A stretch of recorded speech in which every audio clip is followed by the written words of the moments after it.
வணக்கம் திரு ஆண்டனி தேவராஜ் அவர்களே. வணக்கம் மிஸ்டர் செல்வ அசோக். மனிதனுடைய அன்றாட வாழ்க்கையிலே நீர் அருந்துவது அத்தியாவசியமாக இருக்கிறது. அந்த நீரை அதிகமாகவோ குறைவாகவோ அருந்துவதனால் ஏற்படுகின்ற நன்மை தீமைகளை பற்றி கூற முடியுமா? ஆமையா, கட்டாயம் நாம் உயிர் வாழ்வதற்கு, நமது கலங்கள் உயிர் வாழ்வதற்கு கட்டாயம் நீர் கட்டாயம் அவசியம்.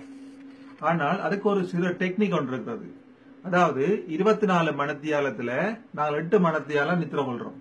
ஆனா மிச்சம் 16 மணித்தியாலத்துக்கு நீங்க ஒவ்வொரு மணித்தியாலமும் 0,2 லிட்டர், அதாவது 0.2 லிட்டர் தண்ணி, ஒரு கிளாஸ் தண்ணி குடிப்பீங்களா இருந்தால் 16 தர 0.2 3.2 லிட்டர் நாங்கள் குடிக்கிறோம்.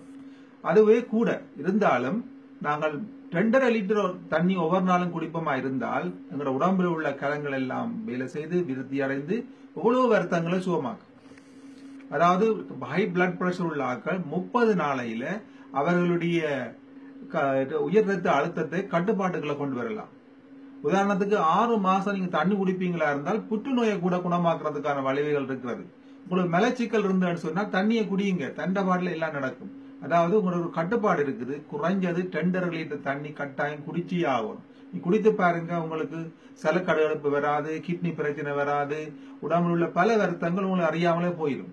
ஏன்னா உங்களோட உடம்புல அதிக அளவு அசிடிட்டி இருக்கிறபடியால் அந்த அசிடிட்டியை கட்டுப்படுத்துறதுக்கு மிக இலகுவான வழி இதுதான். தண்ணி குடியுங்கோ, தண்ணியை குடியுங்கோ, தண்ணி தண்ணி தண்ணி. நன்றி. நன்றி திரு ஆண்டனி தேவராஜா அவர்களே.